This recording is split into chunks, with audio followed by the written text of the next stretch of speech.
I do wonder whether the problem here is that the Seiko designers have spent so long staring out the window being inspired by the environment around them that they now can't take it anymore. So they've taken to drink, gone to the bar, but they can't stop being inspired. They're just programmed to be inspired by what they see around them. And it's descending into what they're being inspired by. So the first stage is alcoholism. They're being inspired by the alcohol, having been inspired by nature outside. I don't know what direction this goes in. Greetings and welcome to this week's aBlogtoWatch Weekly. I am back from my secret my secret, what was it, secret that I was doing, Ripley? I don't know, something on undisclosed land. Undisclosed land, that's what it was. That's what it was. No, but I was, me, all the animals, we went for our sauna, steam room, the full Buna. So we're returned from that. I am slightly worse for wear, and I don't know if it's possible to get jet lagged in a train, but that's what it feels like. But I'm back, however, which means the watch content from last week will go a complete nosedive. Well done to you guys last week hosting the show, but you talked about far too many watches for my liking, so we will seek to resolve that issue today. David is not here. He may appear, he may not, but we'll be joined by others later on at this. Maybe if you would like to contribute to the show or find out about what we talk about before we press record on the full the full show that you listen to now, you can go to aBlogtoWatch Weekly Live, whereby you can see the live recording and hear all the bits we end up editing out, mainly for legal reasons, sometimes for moral reasons. But there we go. Right, let's make a wee start. Let's find out what you've been up to first, gentlemen. Ripley, last week, what's been entertaining you in the watch world? Ariel and I went to a Zenith event with Bindi. They have a collaboration watch. It's a cool piece. It has a rainbow bezel. I have a new hat, so the latest in fashion. Thank you, Zenith. I thought you were having to give up, taking on. Thought we had an intervention here, Ripley. I thought we had an agreement, no more hats. I'll stop when I run out. So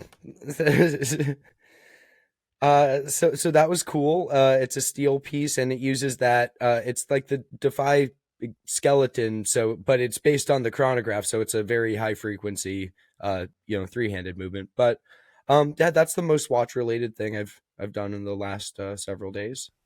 Cool, Ariel. I was also at that event with Ripley. We got a little dosage of watch culture. We had some people from out of town there, so it was nice to see that. I was amazed that it was Bindi's first collaboration. There's just been so many watch brand and Bindi things that we've done. It's funny that's their first collaboration when other retailers in Los Angeles have had actually a lot. But that was pretty cool. Yeah, we've been doing a lot of talking behind the scenes to brands trying to figure out what's going on. I mean, a lot of them are, they are buckled down for this economic wildness around the world. So it's interesting to see what brands are seeing through it and understanding that this has always been a long-term game, and the ones that are absolutely freaking out, it's a lot of therapy time with the corporate brands. Boy, what a time to be a luxury brand owned by a corporate parent.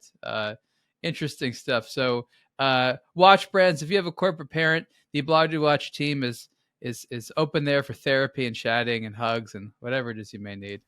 We're here for if you need a hug, Ariel's offering free hugs to watch brands. Myself, the other team members can decide how they want to show support and affection, but that's up to you guys out there. Ripley will show it by relieving you of a hat.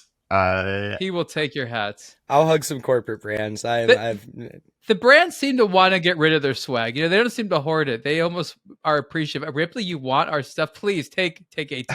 Take it all. Good stuff. Right, well, let's get started with some more chat from Ariel. Ariel's thoughts. Watch consumers don't really care who invented things first. Now, I'm going to roll this into some other issues because you were talking about books last week.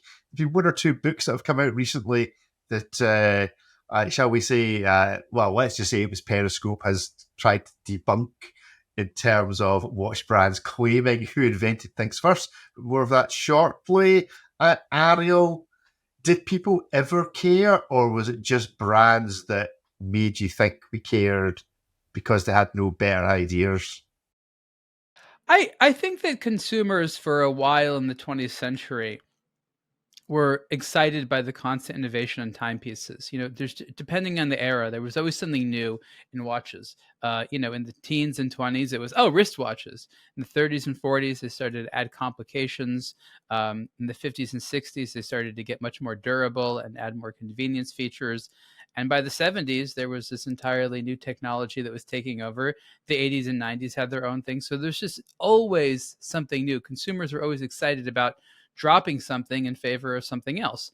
By the 1990s and 2000s, traditional watchmaking, mechanical watchmaking became more artistic and emotional, but it was complemented by, watches that were doing things for the first time. Yet I've never heard consumers be like, this is the one that did it first. It's the only one for me. I mean, I guess there's a few people out there, but at the end of the day, if you know about watches, you want certain features, you want certain looks, but you don't really care who delivers it to you. And I think this is more brands using what they have. Most people working at the brand started from before they were there. They don't really know why it was started or what to say about it.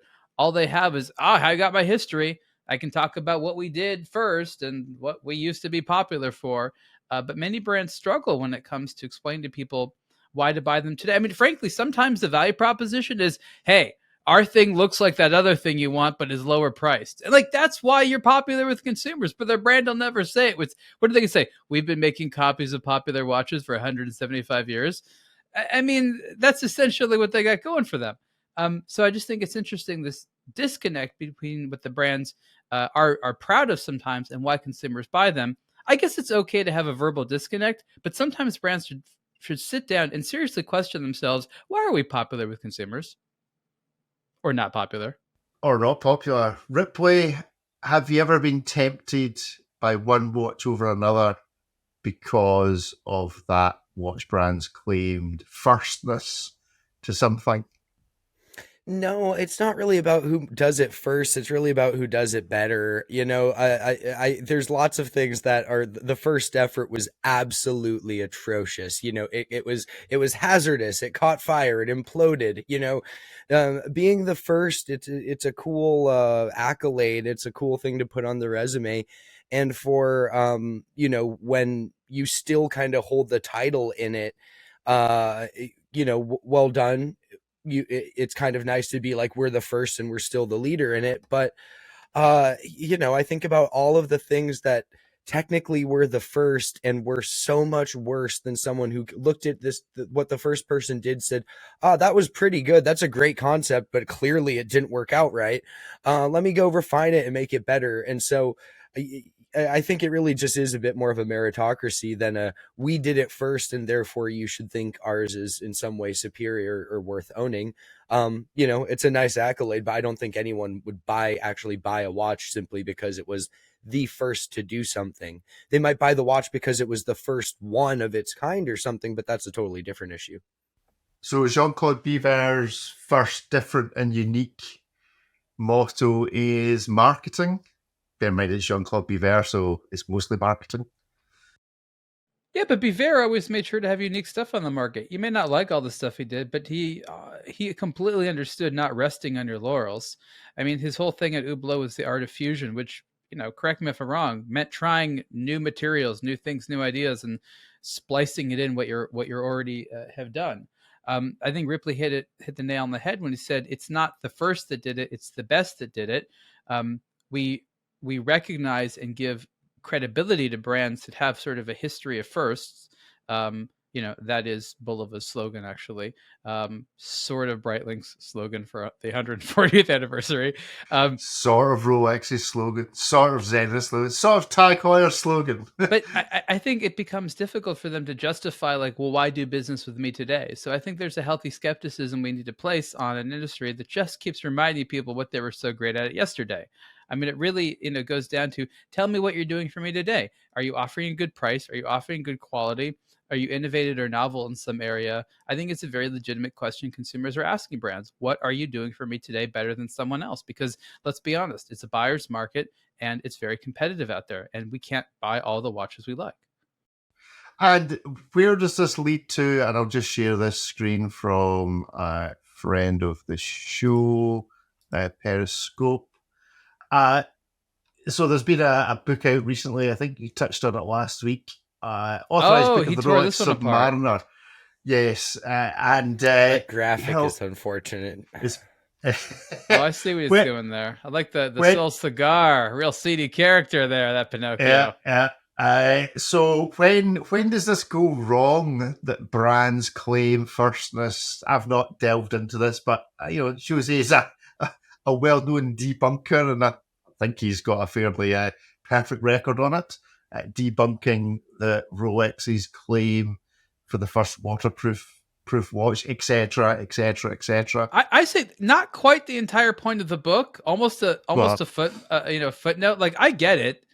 A bunch of people claim to have the first this, but going back to the 20s, what waterproof or water resistant meant is highly up for interpretation. Like, survives for a few minutes, a few feet underwater with, like, what was the Omega one? It was like the gasket was leather. Like, how water resistant can that be? It was rhinoceros leather, and if you don't understand that joke, you need to tune into the live recording.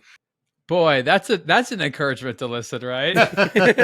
Rhinoceros jokes before we press record. You've just intrigued them all, Rick. Yes, leather. I just lead the trail of crumbs for folks to go to our YouTube channel. So Jose's probably right. Rolex has probably embellished something here or there, but at the end of the day, the story is we've been trying to make watches water resistant since the 1920s, and this is more or less what we've been doing with some corresponding history of what others were doing in the diving space. That's what the book is about.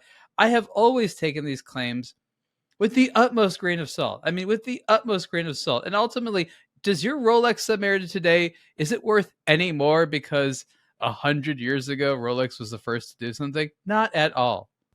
Yeah. So when does it go wrong? When have brands, when do they trip up by relying on this?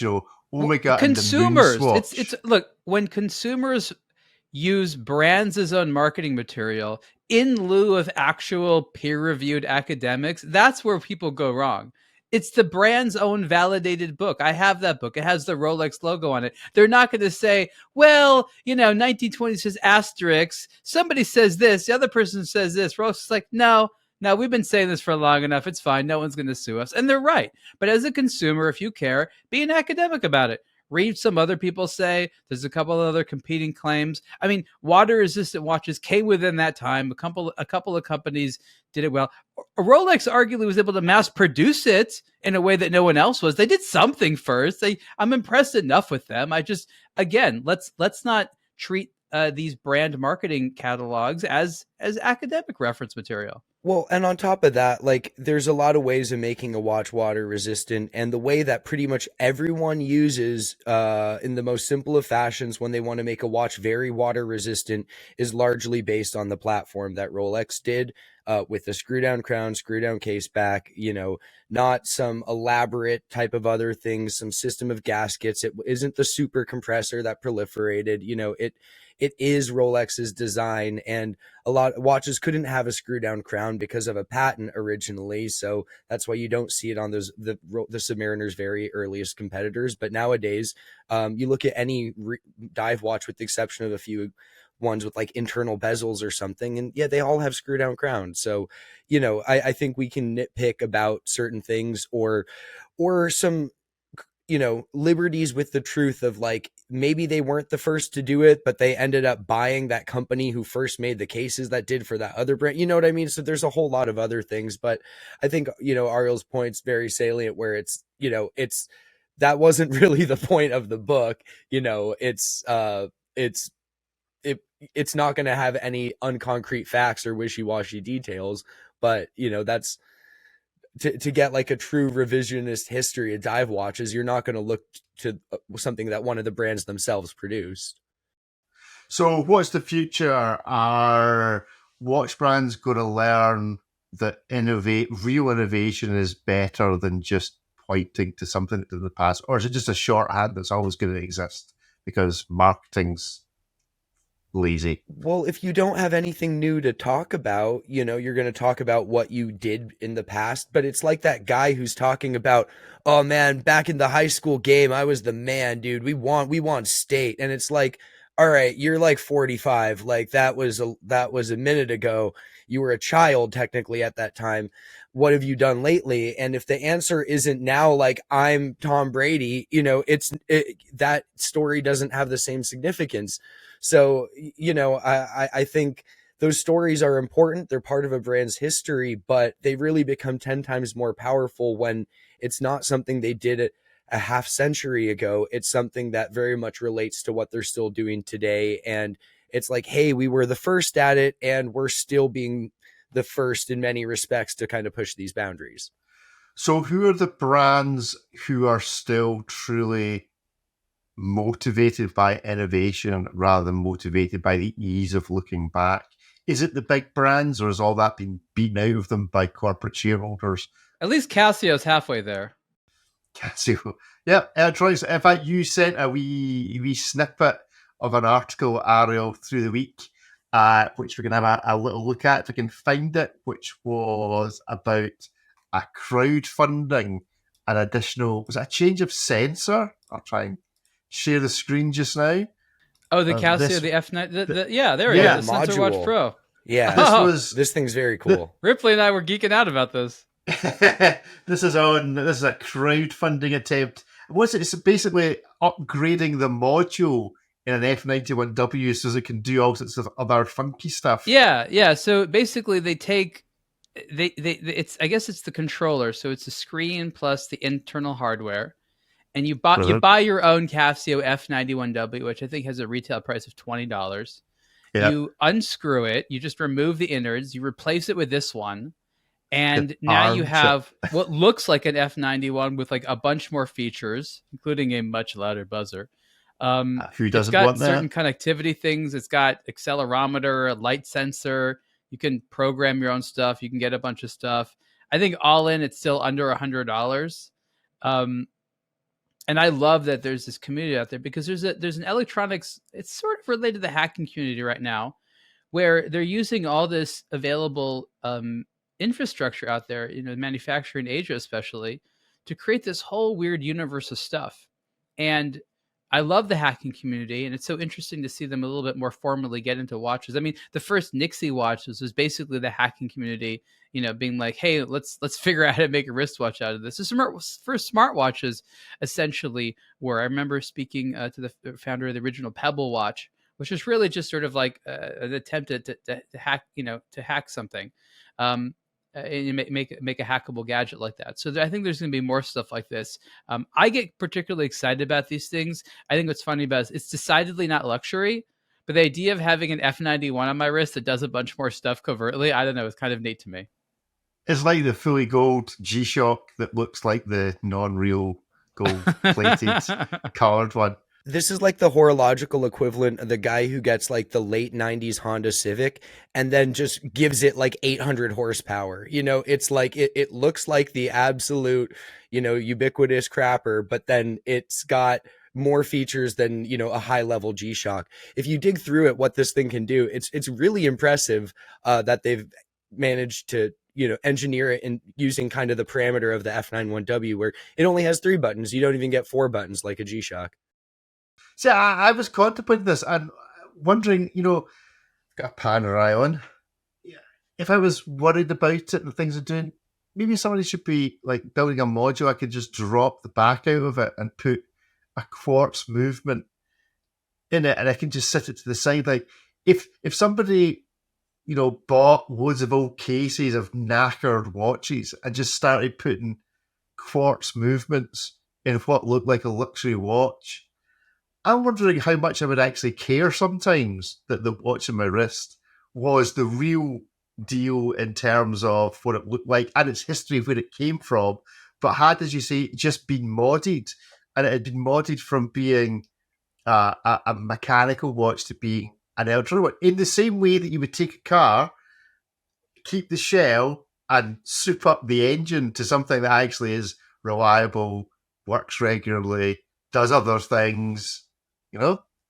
This reminds me of, I think it was the Daytona, maybe it was a President. It was this, I don't remember what watchmaker did this years ago, but they just put a tourbillon on it. So they just they just modded a Rolex to make it a tourbillon, and this has been done for a long time. Frank Mueller took a two-tone date just and put a perpetual calendar in it. I believe Jay-Z owns that watch. Okay, there you go. That's something like that. Yeah, like a proper hack. This has been going on for years, and the Seiko community has been, having watches modified for probably 2 decades now. I just think the funny thing is that Rick wants a little bit less Panerai in his Panerai. So he just wants the case. He's like, the case is cool. The case is cool, but I don't know about these OP movements. Could this be like an eco drive? This would be way more convenient. Yeah, solar panoramic. I don't know. Were they going to call it Solar Tech? So yeah, they'll call it something. They'll call it something vaguely proprietary Solar sounding Tech and trademark. vaguely nonsense sounding. Anyway, let's look at this watch, because this actually, when you do this as long as we've been doing this, I don't know from 1 week to the next whether we've already spoken about this watch. I don't think we have spoken about this review, but this is the Sinn 903 ST2 Aviation Chronograph slide rule bezel, which, if we're talking about who did it first versus who's doing it the best, or who else is doing the same thing, this watch has a story all of its own in terms of, well, it's basically a Breitling Navitimer, because it actually is basically a Breitling Navitimer, because of the whole history of Sinn digging Breitling out of a hole in exchange for the rights to produce this watch. It's probably a bit more of a complicated story than that, but that'll do for this morning. It's more complicated than that, as I understand, yeah. But this is the epitome of what we've just been speaking about. This is like, we didn't do this first, but we are putting it forward, saying we are doing this really well. Ariel, you reviewed it. Branding apart, would you prefer? This was a great watch. I mean, I've been familiar with the previous generation 903, which kind of looked like a Navitimer, but didn't have the correct turning bezel system. It had an internal rotating bezel, so it kind of looked like this, but didn't function the same way.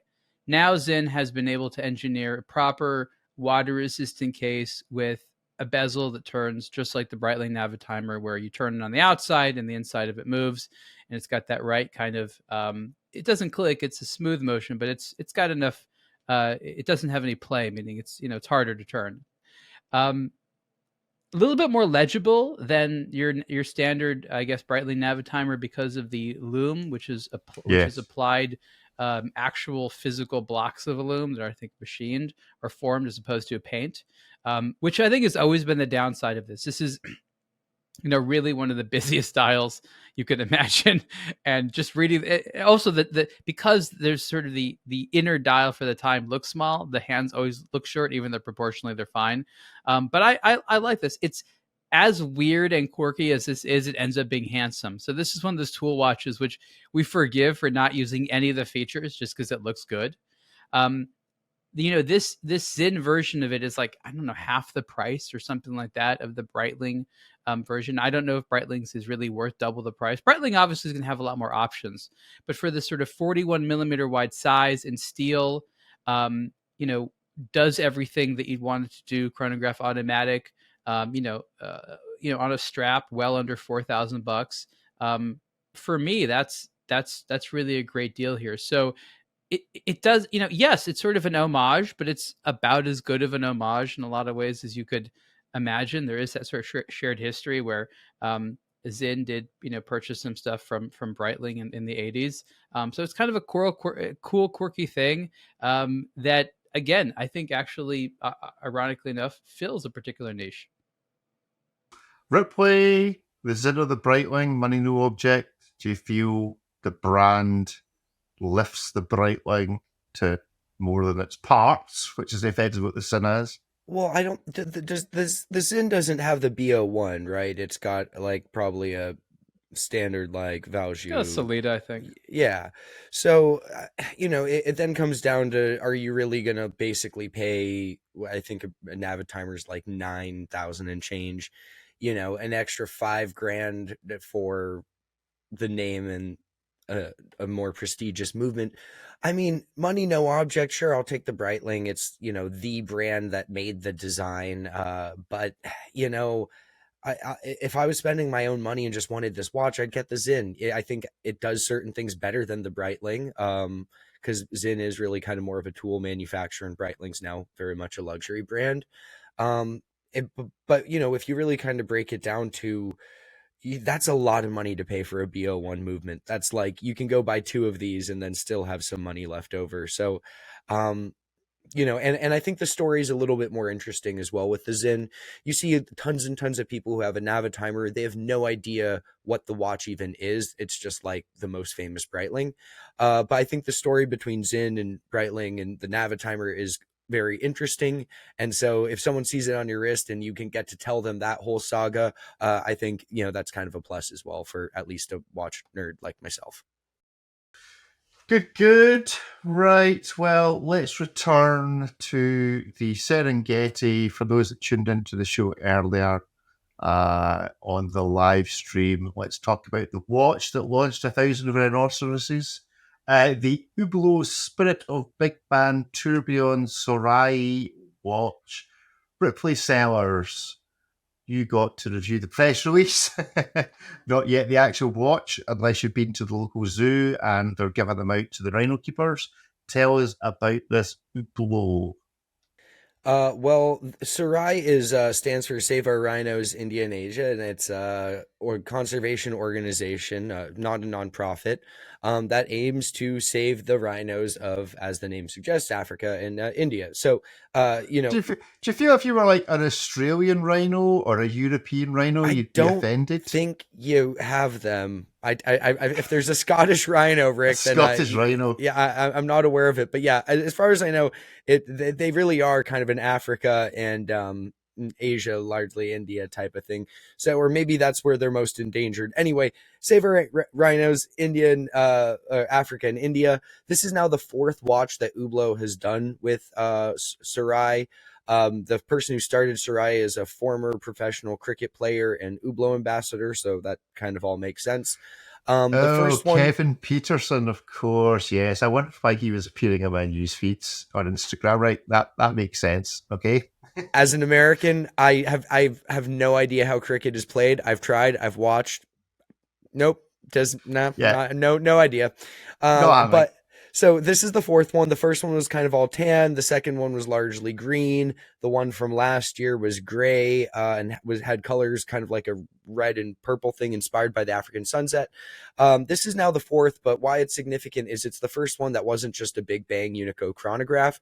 This one uses the Spirit of Big Bang Tourbillon 5-day movement. So it's naturally the most expensive Sorai edition by a significant margin. Gray ceramic case, gray camo strap. You get a little angular rhino at 3 o'clock. There's usually some little angular rhino on other ones, usually within a subdial. You get 2 straps, but it is $110,000 US, which is a pretty heavy price to pay, considering the other ones were very much priced in line with other ceramic Big Bang models. But good looking watch, all things considered. Yeah, it's quite pretty actually. I'm quite impressed by it. I do feel that the little rhino that's on the dial needs some sort of automation to it. Should be able to. Do you think rhinos gallop? Is that the descriptive term for a rhino moving at high speed, a galloping rhino? But sure. It'd be nice to see it. It'd be nice to see it moving across the dial in some way, shape, or form. And yeah, but it's quite pretty. Rick, you want it to be more expensive? Like, yeah. I mean, they could take out the USB functionality from the strap, and that maybe save them a few quid. But there we go. Yeah, does it make sense when as we discussed earlier, you could probably buy your own rhino for $110,000 rather than buying the watch to actually save a rhino? Well, if you don't have the ability to house said rhino that you save, it's going to be a really, really difficult purchase to explain to your significant other, family, neighbors, postman, literally anybody. So cat. Yeah, it might be the watch in this instance, despite it being a $110,000 gray ceramic tourbillon, might be the far more practical decision. The watch is a form of social dispensation. You feel very guilty about your wealth, and you're not going to actually go anywhere to see or do anything about rhinoceroses, but you can stand behind saving animals over people any day. So you really just want $100,000 watch. You need some excuse as to why you're spending the money on it. The word that comes to mind in relation to this Sorai relationship is collusion. Sorai is not a nonprofit, so that doesn't mean very much of this money has to go to Rhinoceri anything.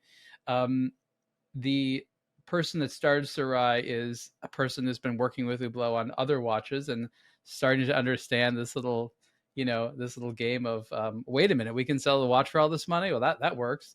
There's a lot of money being kicked around here. This is a lot of tapping into this desire for people to do good. There has been a long history of nonprofits that are there to protect some impoverished person or thing in some other parts of the world, marketed towards people in established first world places that don't even think about these things. I mean, make what you will of this, but let's just recognize at the end of the day, this is a pretty watch with a nice design and a high price tag, and everything else is Disney fantasy. It's sort of like a karmatic offset. You know, companies pay a bunch of money to like carbon offset their other polluting production stuff, and you know, it all just shakes out when during the accounting stage. What if, you know, you have the Jacob & Co. oil oligarch watch, and then you're like, well, because I'm killing the planet, I'm also saving the rhinos. So when you look at the watch box, it's not just an oil oligarch. It is a wide variety of things. He saves rhinos. He just puts a lot of money into causes, and some of them are fossil fuels and some of them are rhinoceroses. What do you think of the irony of having this in your watch box next to something that's like crocodile leather strap or some other slightly dodgy species sitting next to the nicely... This hobby provides for fantastic ironies of just the type you're talking about. So that's right. Put your actual rhino strap on your Sorai watch and walk around smiling. See if anybody understands the joke.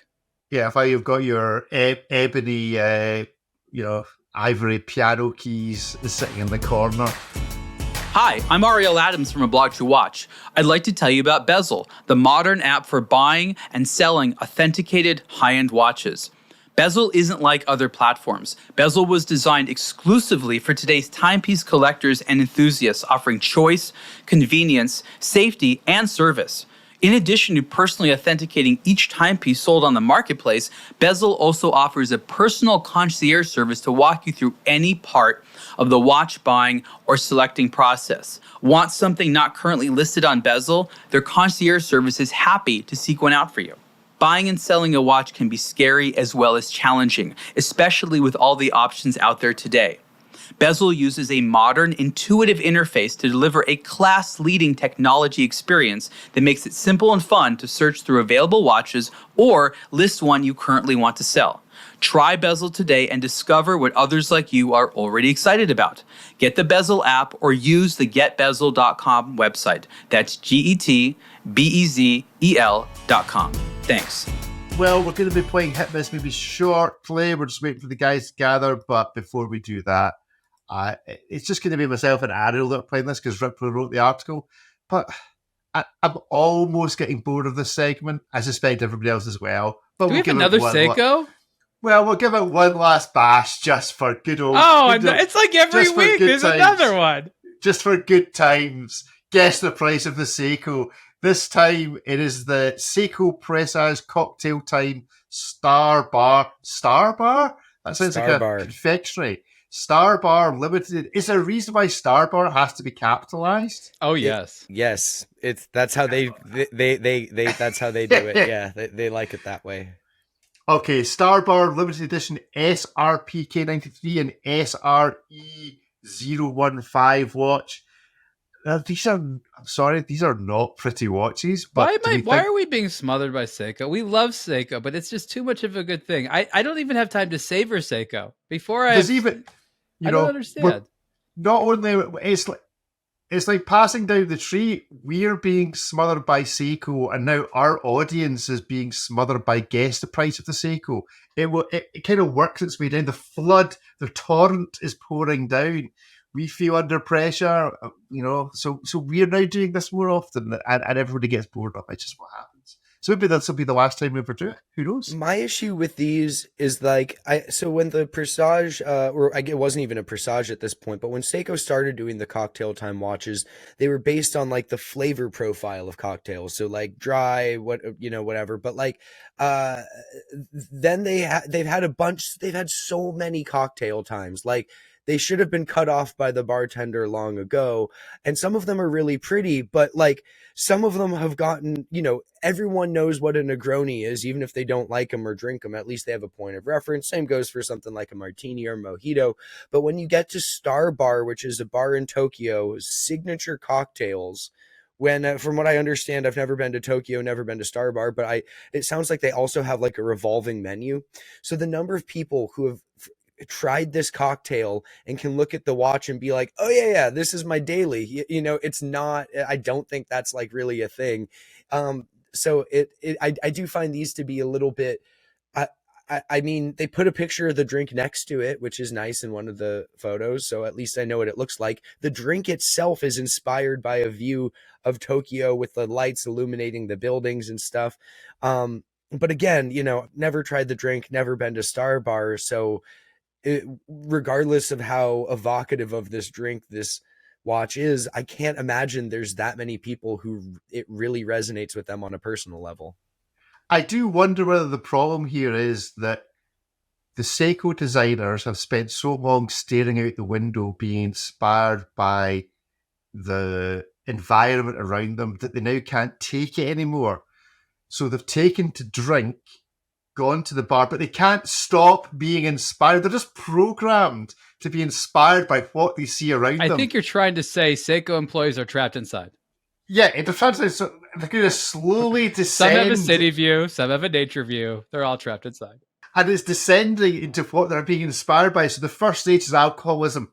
They're being inspired by the alcohol, having been inspired by the nature outside. The question is, where does it descend to the toilet cubicle? Does it descend to silver spoon? I don't know. I don't know what direction this goes in. Well, they used to just be inspired by the catalogs. They had all these filing cabinets with old old catalogs and marketing. They're like, oh, we used to make this. But that's the thing. Why aren't they letting watch designers leave the office? Let them out a little bit to graze, to see the world a little bit. And, I'm also amazed that there's 13,000 of these watches. That's some limited edition. Is there a danger? The danger, of course, is that they bump into a rhinoceros somehow and start being inspired by wild animals. No, it's good because the watch design is the result every time, apparently. It just can't resist. It just does not compute. If they see an unexpected animal in the wild, there's going to be a watch design. I mean, it. If you could drop the entire Seiko design team somewhere in the world to be inspired by that thing, where would you drop them? Iceland. Seiko design team, busman's holiday to Iceland. Ariel, where in the world are you dropping the Seiko design team? I was going to say something like the Consumer Electronics Trade Show. I have no idea. The Apple Watch launch, the next launch of the Apple Watch. I'm wondering if I dropped them in Disney or something. Disney, they've had that license for a while. That's a different Japanese company now. All right, okay. Well, maybe a whiskey distillery. Scotland, somewhere in Scotland. Loch Ness. Go to Loch Ness, see what you get inspired by. One of my neighbors actually brought up the Scotland Highlands Breitling. Then they didn't speak to the Scotsman that the designer knew. I'm still not speaking to Sylvan over that. Well, he knows what I do, and he's like, yeah, I'm thinking about getting a new watch. This is the one I'm getting. And I'm just looking at him going, that is a seriously deep cut for a man who lives in Los Angeles to be like, oh, I want that tweed sweat strap like Breitling diver. Yeah, there you go. I want this. No true Scotsman. Anyway, right, we've not actually played the game, but quickly, Ariel, how much is this watch? There's two of them. Give us a price range. Oh gosh, the lady one. Okay, that's not diamonds. That's just It's just cuts. metal.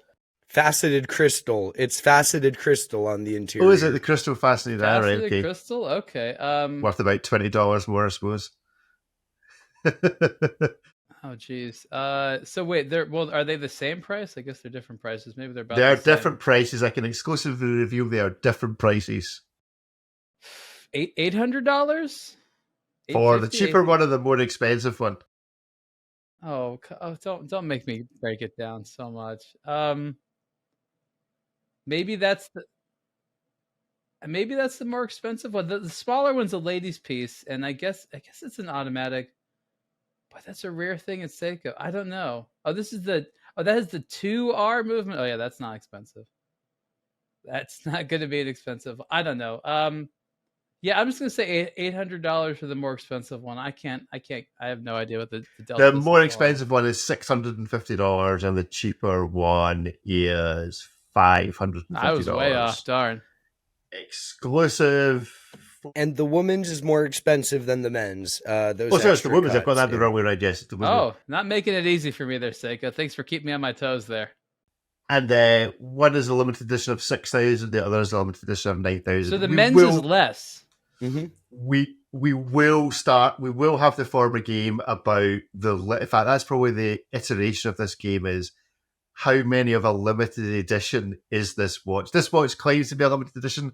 How many is it limited by? So we'll introduce that as a new round of this, I think, because that's well worth doing. Right, let's break some people into the room to play Hit Miss Maybe. Who do we have coming in? We have Kevin. Good morning, Kevin. How are you? Yeah, Kevin's doing his usual of not actually responding when spoken to. So there we go. Guy, good morning. How are you? Oh, there we go. I'm good, thank you. How are you all? Not bad. And Matt, good morning. How are you? Or good evening in your case, I think. Or good middle of the night. Oh, Matt is muted, so that's also helping. Matt's now panicking because he can't find the good morning, everybody. There we go. Good day to you, Matt. Kevin, are you there? I'm here. Yes, yeah. Kevin, have you been replaced by a robot? No, but I have been watching a lot of AI. It's amazing what they can do nowadays. They're talking about Zoom calls with AI bodies and stuff. Yeah, incredible. I think does that mean you don't need to participate? You just don't need to be there? 100%, Ariel. 100%. If I could do this without actually having to join in, that would just be perfect. Good stuff. Right, we're going to play. Well, no, we'll actually play Guest Press Seiko, so we're going to play Hit Miss Maybe. And while I decide what watches we're going to play Hit Miss Maybe on, because I haven't actually decided yet, we're going to go around the room and see who's where, what they're doing, what they're wearing. So, Ripley, where are you? What are you wearing? I'm in LA, and I'm wearing the new Formex Stratos UTC. Very nice indeed. Ariel, where are you? What are you wearing? Also in Los Angeles, I'm wearing the Marathon OSAR D, which sounds like a combination between a fish and a military instrument. This is the G-SAR, but with a loom dial. Still not sure why they made it, but it's cool. Great. Kevin, where are you? What are you wearing? I'm in Kent Coast, and I'm wearing a G-Shock limited edition Blue Note B100 series. Oh, very nice. Indeed. Guy, let me sync myself to the ether. Where are you? What are you wearing? I'm on the sunny south coast of the UK today, and I'm wearing what GQ calls the number 3 release of 2024. The D-Trash Player 1. Do you really want us to explore the validity of any list that exists in GQ, Guy? It wasn't paid, I can tell you that much. I thought it would have to be to get on the list. No. The one thing I know about you guys, you wouldn't have paid for that sort of coverage of that, I am sure of. Good stuff. And Matt, where are you? What are you wearing? I'm in San Diego, California, and I'm wearing the Christopher Ward Bel Canto tonight. Very good. An original one or one of the newer colors? You've got to show it. You got to put your hand up and show it. Yeah. So I actually designed a bespoke version that's it's in production right now. This is the cool. Kind of the test Ooh. version. No, very nice, very nice. I'm in Scotland. I'm wearing a Panerai. I don't have the polo on my desk anymore. Some of you will be more pleased. Me and Matt were on the same. We were on the same polo wavelength. I do still have the Citizen here, which I am growing to like a bit more. It is a very nice looking dial, but it is still quite chunky even for a Panerai wearer. Right, let's start with some hit miss maybe. I will start with this because everyone knows how I love a good backstory that's entirely made up and has no evidence whatsoever to support it. So Jaeger-LeCoultre Reverso tribute watches, the original watch used to play the game of polo, said no one ever. But what do we think of these releases? We've had quite a few gentlemen opinions on this watch in general before we hit miss maybe this range of new releases. These strong opinions? Nope, a completely unopinion making watch. Yeah. We're just beyond Very the point. maybe. We're just beyond the point of caring about whatever JLC are up to these days. I love it. I know we're going to go into it. I like them.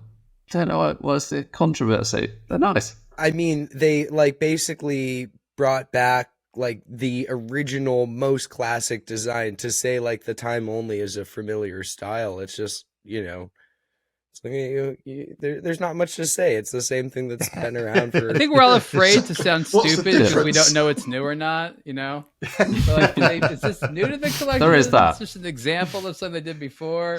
We're all very afraid of JLC pricing at this point. We know that. Well, we've already. I think we're very afraid of saying the name in full instead of saying JLC. Oh, Jaeger. Okay. Jaeger-LeCoultre. Well, let's do that then. So before we do hit this, maybe Ripley, give us your best pronunciation of JLC without saying JLC. Jaeger-LeCoultre. That's maybe worthy of an edit. Ariel, give us your best effort. What? Jaeger-LeCoultre. Kevin. Jaeger-LeCoultre. I see it's a variety already. Like how it's here. all Guy, different. You're Let's right. turn it. Guy. I mean, I have a degree in French and used to work in Paris, so I've got a lot on the line You've here. got to nail this. Come on, No son. pressure. No We believe in pressure. you. Jaeger-LeCoultre. JLC. I'll stick with JLC. No, Guy, we're on audio editing. Say that again, Guy. What? I can't get away with just JLC. No. Jaeger-LeCoultre. Well, there we go. We've got a little bit of spittle on the screen as a result of that one. Yeah, the Matt. end of the word it does not have an abrupt end. It just sort of fizzles out. I don't understand what that is. It just doesn't end. Matt, go on. Give us your best effort drum roll. I'm going to go cheat mode. Jaeger. Jaeger. Just keep it simple. Just keep it simple. The LeCoultre family is just so offended right now. You cannot even Well- say our name, sir.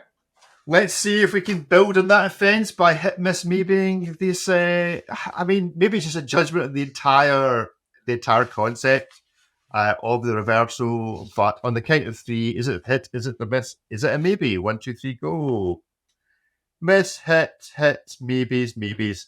Okay, I mean it's a miss because the story is a myth.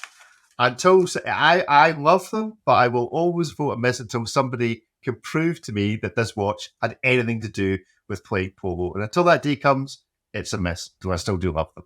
I'd really like to vote one. But there we go. Ripley, how did you vote and why?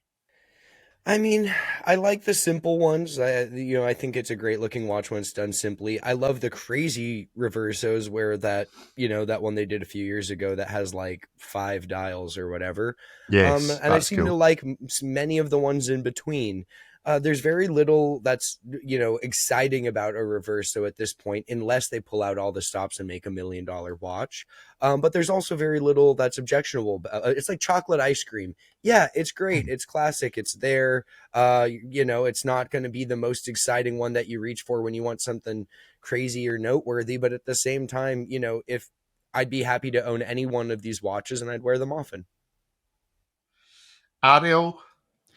At the end of the day, the Reverso is a nice looking watch. Maybe these aren't the ones for me. The sizes and complications and prices just don't excite me at all. But I think at the end of the day, there's a really strong case to be made that everyone should maybe have, one Reverso in their collection. Because again, it is a really handsome watch on men. It's a good looking watch on women. So there's definitely something to it. I think one of the strange things is we all seem to like it, but we're not really sure where we want the brand to go with it today. We're obviously over the Polo message. We can't decide what the other face should be. Should it be blank for engravings? Should it have a different complication there?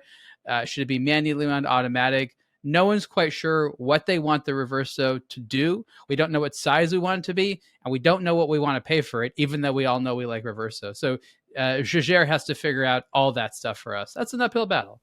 So is it the watch that watch geeks like the most but buy the least? Maybe. Does it have that title? What other watches are contenders for the title of most liked but least purchased watch? Any other nominations? Because this is got to be right up there. I mean, I just invented this category 13 seconds ago, so I'm not giving you much time to think about it. Was there any other watch you could think, actually, I obsess over this, but I'm just never going to buy one? You could possibly suggest the Speedmaster. Octo Finissimo. No, a lot of people buy Speedmasters. Oh, Octo Finissimo is a good shout. That's a good shout as well. Watch. People geek out about it, but don't actually buy it. I 100% agree with you on that. What about D-Trash? People obsess about it, but few people buy it. No, that's loads of people just buy them. Keep buying and buying and buying. You buy them. Good stuff. Kevin, how did you vote? I voted maybe. To be perfectly honest, I didn't even know there's any difference between this new collection and the previous ones. So I'm totally astounded. They look exactly the same. And I'm going to jump on Ripley's analogy of ice cream. I would say that this is more vanilla than anything else. And I totally agree with Ariel. They need to do more expansive stuff, more fancy stuff. I mean, this tourbillon is amazing, but of course it's going to cost you an arm and a leg. But until they do that, the wild sort of like pistachio and strawberry ice cream mix in a Jaeger-LeCoultre Reverso. It still flips around. It's like chocolate. It flips around. It's a little more exotic than vanilla. Like vanilla can be like a Tank Louis or something like that. Like this, at least it turns around for you. Yeah. Okay. It's not exciting enough. Have you gentlemen ever heard of the Ice Cream Wars? Was that ringing a bell? Yes. You have. Ripley will not have heard of the Ice Cream Wars. For those international listeners, have a Google of the Ice Cream Wars. That's what we're seeing happen between Kevin and Ripley quite clearly. I have something funny to say about the Reverso. And this is interesting thing related to the design. Someone showed me this one time. It blew my mind. So if you take the Reverso and you strip out the 3 horizontal stripes at the top of the bottom of the case there, it utterly ruins it. So that small design element right there, those are that's like a load supporting design element. You take that out, the entire thing collapses. So it's like the only thing you need to destroy that is take that part out. I've seen people Photoshop it, and it looks horrible, boring, disaster. Add those horizontal lines. Oh my God, this is gorgeous.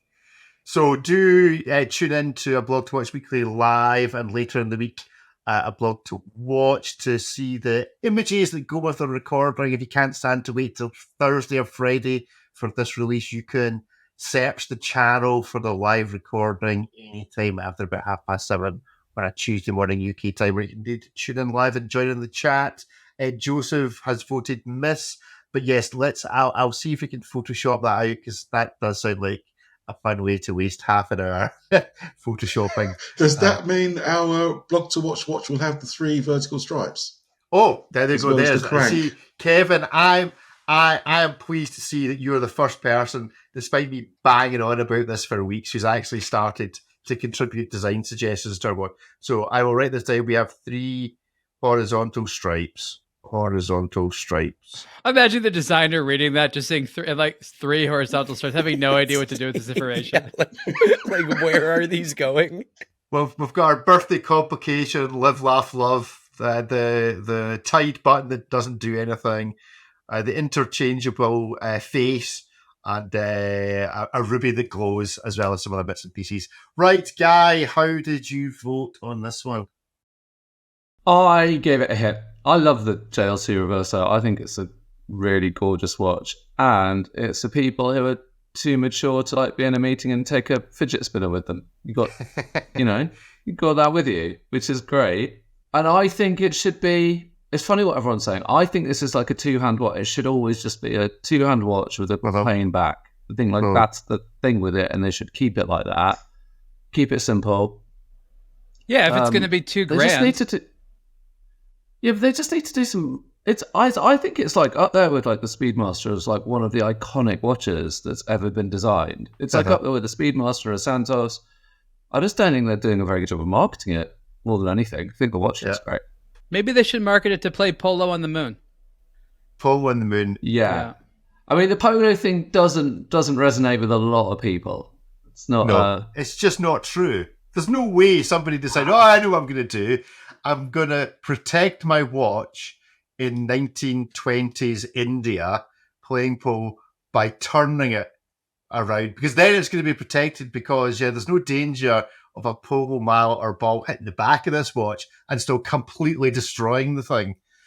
I feel like back then people still had relatives that were in cavalry, and today we're so far removed from anyone we know ever being in the cavalry unit that we just can't appreciate being on a horse hitting things with a stick. You mean cavalry? Cavalry. Cavalry. Cavalry is a different thing. That's a religious issue. Sorry. Cavalry, the mounted mounted soldiers on horses. Mounted soldiers. Yes, I've always thought it was true. It always rang pretty true to me. With but that's where the best lies come from. Rick, of all the crazy stuff that the watch industry claims that they're watching, this is the one you're gonna plant your heels in and be like, there's no way I believe guys are playing polo with watches on. I'm a JLC denier. That's it. Flat earther and JLC denier. Where's the Cartier that you can actually use as a fidget spinner that does the kind of 180 degree? Remember those little games you used to get as kids where you push the bottom and the little man would do a circuit as if it was in a trapeze? Yeah, Cartier has one of those. I know what you're talking about. What's that called? That flips the other way. It's got some ridiculous name. That's your real fidget spinner. But anyway, Matt, are you there? I can't see you on my screen, but I believe you may still be present. Yeah, I don't know. Sorry about the video issue. I think that I voted maybe. They're very nice. I like that they're thinner. I think that's one of they're a little slimmed down and a little bit more svelte, which I think was a good move. And I think it's a very underappreciated complication, thinness. It's classic Jaeger-LeCoultre to be very thin. So I'm glad they're going that direction. Especially the Tourbillon is just over 9.5 millimeters thick. That's pretty crazy. So I think they're kind of boring, and I think they look very plain on the wrist. Good. And so there may be hands up anyone that owns one. Anyone own a JLC Reverso? Nope. I rest my case on the most desirable watch that nobody buys. Right, let's stop sharing that particular screen. And I wasn't here last week, so I felt I missed out. So we're going back in time because I want to hear everyone's actual hit miss maybe thoughts on this. The Omega Seamaster Regatta again America's Cup watch. Yeah, we need to talk about this. We trailed this. I think it was you that came up with it. This was the best G-Shock that Omega make. Yeah, people like that statement. Yeah, they did. It is. I don't know whether this is badged as being a 46mm watch, but in every image I've seen it, unless the wrist of the guy that this is on is absolutely, unless he's 7'3", for some reason this doesn't look like it's actually 46mm. I think my Panerai would look bigger on this guy's wrist. If you look at the images, it doesn't look like a 46mm, but it has lots of functions, lots of buttons, lots of things to fidget with, and the kind of manual that was probably the equivalent of what they needed to actually get to the moon, the kind of thing that Apollo 13 astronauts probably worked through to try and figure out how to get back, is now needed just to power this watch. Oh no, the watch's manual is way longer, way longer. Yeah. I mean, you got to figure 1960s tech. No, this thing it's way more complex and convoluted. Yes. So is it a hit? Is it a miss? Or is it a maybe? 1, 2, 3, go. Hit. Hit. 2 misses. Matt, you're just going to need to shout. It's a hit. It's a hit. Well, I think it's a hit. It's just uber cool. I probably should deduct some points for 50-meter water resistance because that does seem entirely pointless. It's for regattas. Are you going to be like, if you're in the water, your regatta is already gone sideways. If you're under the water, it's really bad. If you're more than 50 meters under the water during the regatta, you are dead. They've sent a rescue team to get your body. Do you think they're more concerned about rescuing you or rescuing your watch? The watch. The watch, yeah, probably. Ripley, how'd you vote?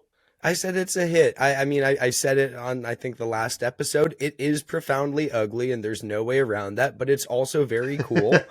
And I love that Omega, despite being very much a luxury brand who kind of chases the traditional image of luxury, that they still make these ridiculous things in like the X33 and adjacent lines that are very much modern tool watches made for either Mars stuff or like regattas or astronaut things. But like the Mars timer is a perfect example of just like a watch that like literally no one needs those functions, but they make it because they should, and they should still keep, you know, we talk about innovation. Here you go.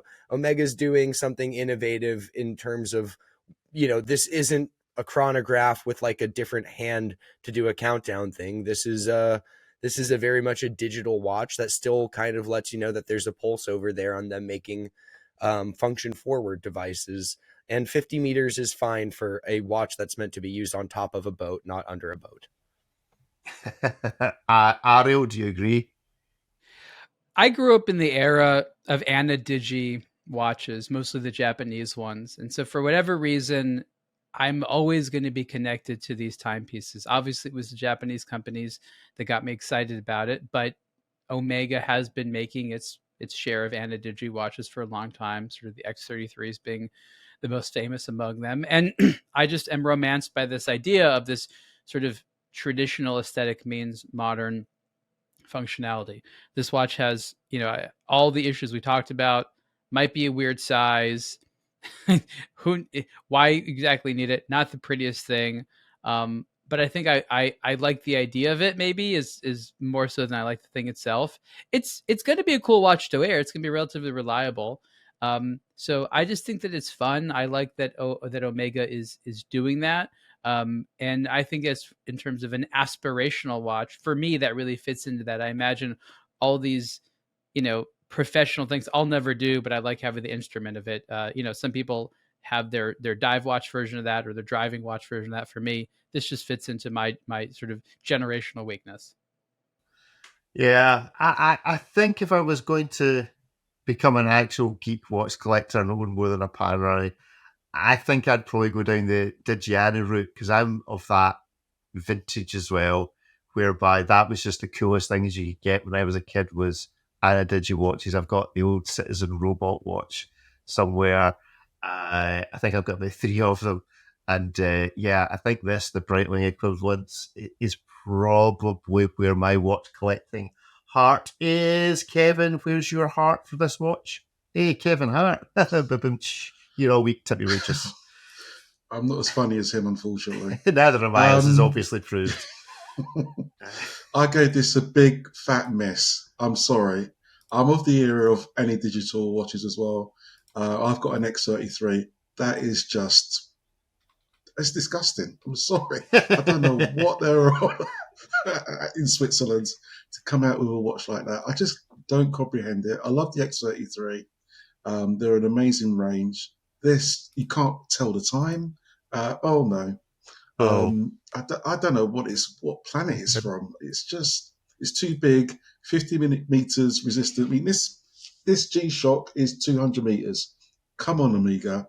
Get at least to 100, if not 200, if you're going to do a watch which is supposed to be for the America's Cup. It's just ugly. The only good thing is the shade of blue. That's it.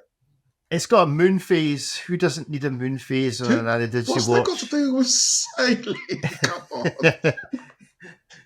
But there's a genie bottle on the back, so if you rub it, it grants you a wish.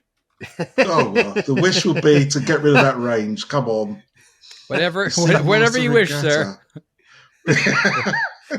That's a genie bottle. I thought that was a hookah. Okay. Rub it, see what happens. Yes. Maybe it'll just beep a few times. Yeah, that's where the Seiko design team are inevitably headed. Guy? So I just bought a new Annie Digi watch. I bought the Garmin Instinct Annie Digi watch, and I'm a fan of Annie Digi watches in general. I also quite liked the other the Seamaster one with the America's Cup on the second hand. I thought that was a very nice bit of subtle design. I am going to quote Kevin here and go, "This is disgusting." It's just horrible. It's just horrible. It's badly designed. It looks awful. And I disagree with Ripley. Like, what happens if you win the race and you jump into the water at the end to celebrate? Then you've lost your watch. It's not working. Are you going to the bottom of the harbor? It's 50 meters. That's still enough. You know, you're fine. Yeah, but we all know what 50 meters means in a watch, and 50 meters means get used to don't spill a drink on it. No, we get used to 50 meters on the context of a manual wind watch where every single day we're turning that crown and putting a bunch of wear on a gasket.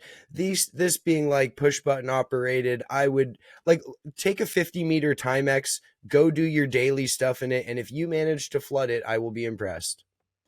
You know, speaking of Garmin, it's interesting. The latest Garmin watch I was reviewing, on the back of it, it says water resistance 100 meters, but diving to 40 meters. Like, now they're just having both on there. Yeah, So wait, if I'm not diving, I can take it to 100, but if I'm diving, if you hold your breath, it can go to 100. I just thought it was funny. It actually had to say both on the back. Matt, from your darkness, would this watch give you light? Yeah, so I gave it a hit, and let's be clear, a G-Shock is better than this watch, but I think we complain a lot about lack of risk-taking amongst the big names in watches, and this is a very fugly watch, and it's a very risky watch, and so I applaud them for that. I like the red accents, but what really won me over was that it has an inertial sensor unit, and I don't know what that is. But I need that. I need that in my life. More sensors. We are adding an inertial sensor unit, and just because we've been talking about Breitling area, it's also going to be friction resistant to watch complications that we have no idea what they mean. So that's good. Excellent. Right, our final hit miss maybe today. We've done fugly. As I've said, I think that might continue in this trait with the latest from Audemars Piguet, who appear to have completely lost their marbles and released the Audemars Piguet Royal Oak Concept Split Seconds Chronograph GMT large date watch in forged carbon. The question is the forged carbon going to be the saving grace of this watch, or is it already a step too far? So very quickly, judge this book by its cover. Is this a hit, a miss, or a maybe? 1, 2, 3, go. Miss, maybes, miss, and a maybe from Matt. I bizarrely think this is a miss because under the old management at AP, this would have come with a Marvel character on it. And clearly they've just fallen into love with that concept with the new management and just released the watch. It doesn't hold together for me as being, it's kind of like, it's almost like majorly quirky, like the Spider-Man and the Black Panther, but it's just like not being brave enough to do that thing. I mean, I would have disliked it either way, this one, or if they put a Marvel character on it, but it just feels like this is almost like them stepping back slightly. It's just a bit weird. Ripley, what do you think? Well, the guy who was going to carve the tiny Iron Man figure was sick that week, so they couldn't do it, and they launched it without. I mean, I said maybe. I mean, it's a Royal Oak, but it's not a boring one.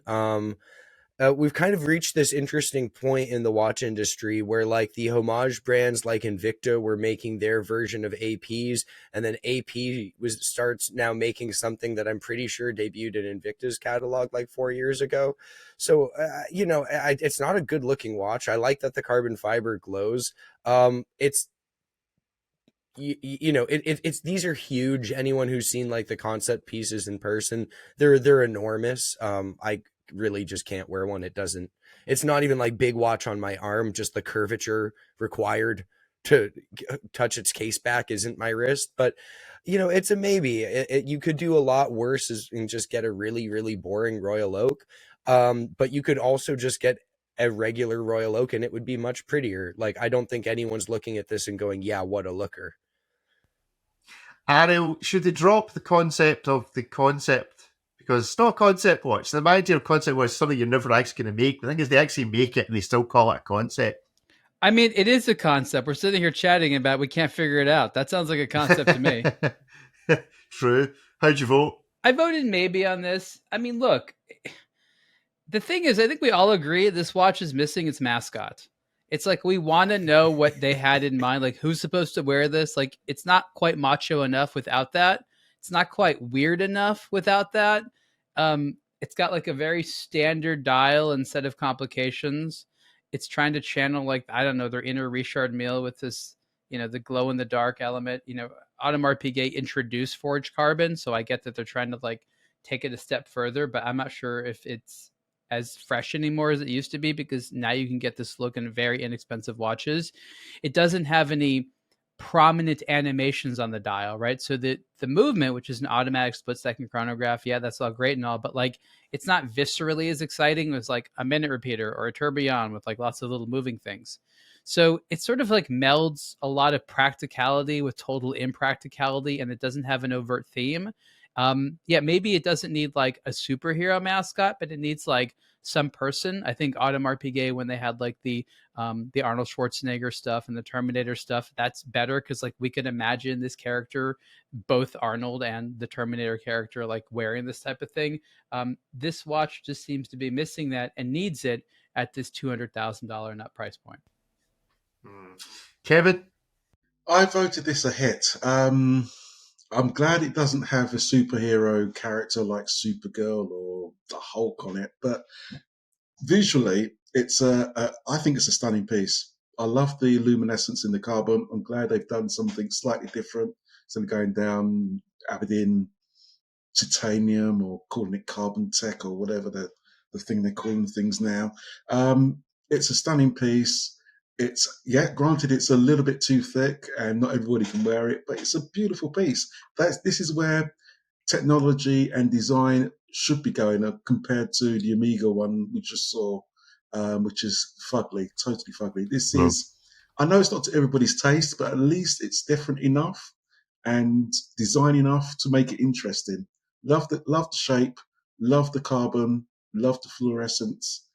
It's just a gorgeous piece. The only thing I'm not sure about is exactly that £200,000 or US dollars price tag. But if you've got the money, go buy it. Guy, you selling everything you own to buy one of these? Absolutely not. I mean, I just...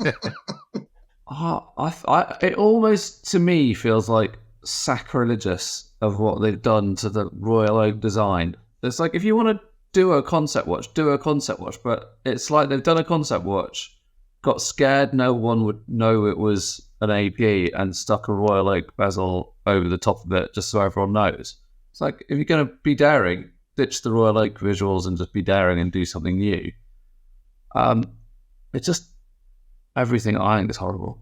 I think everything is horrible. I don't understand why anyone would buy this instead of just buying a nice classic Royal Oak and be happy. Could you turn one into a D-Trash watch?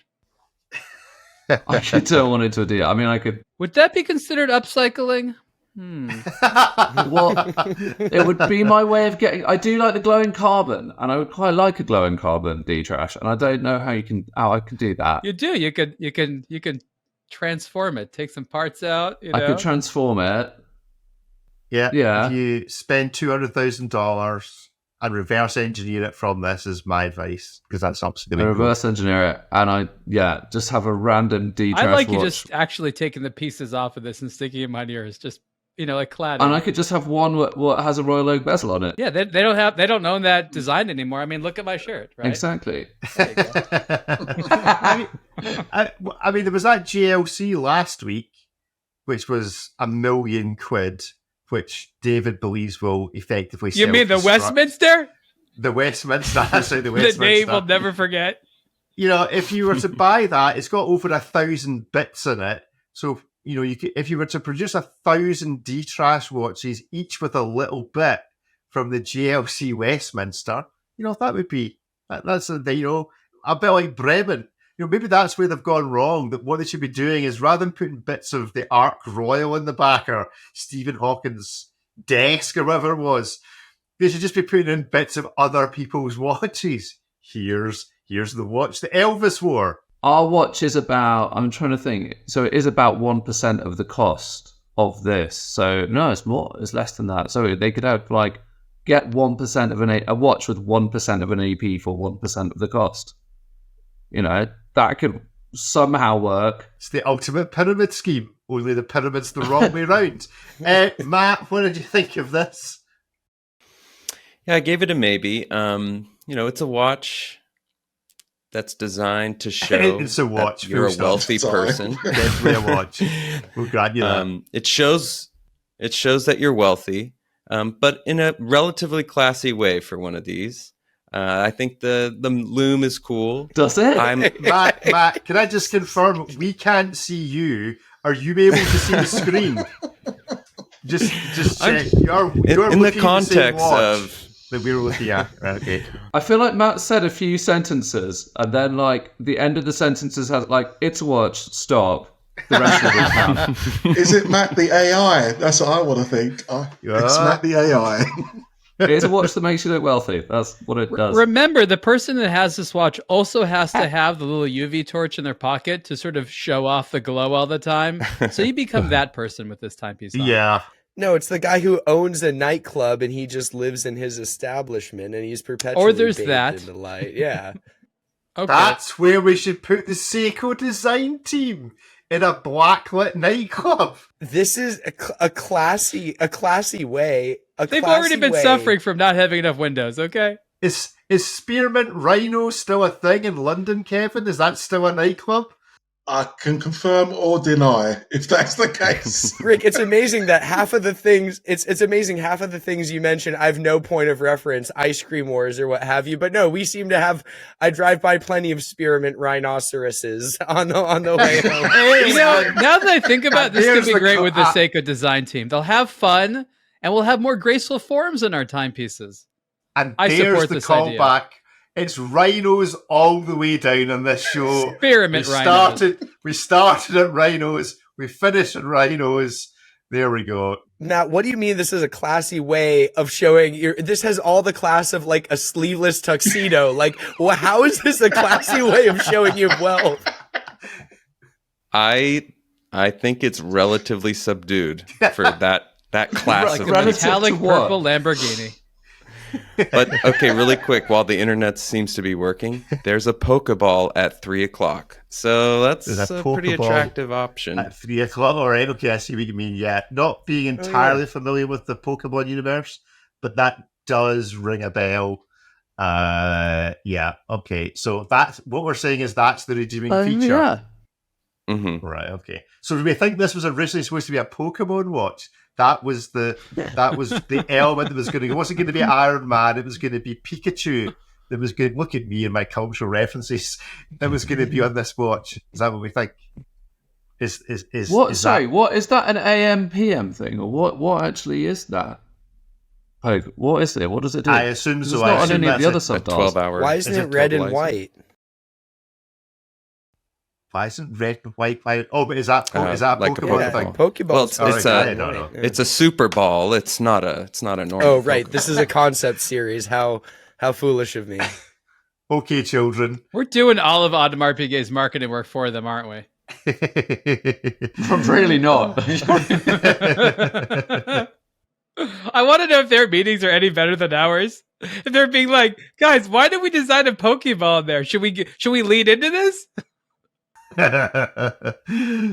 Yeah. Right. Well, that is us for the main show. If you would like to get a little bit more extra time, goodness knows where this conversation is going to go when we press stop on the main recording, then you can go to aBlogtoWatch Weekly Live to find out all about it. You can also contact us on podcast at ablogtowatch.com.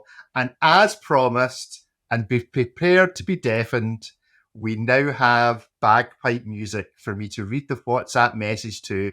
So I have no idea how well it's going to work. We'll maybe play out on this rather than the usual theme tune, but here we go. Here is your bagpipes. There we go. The drones of the bagpipes in the hills.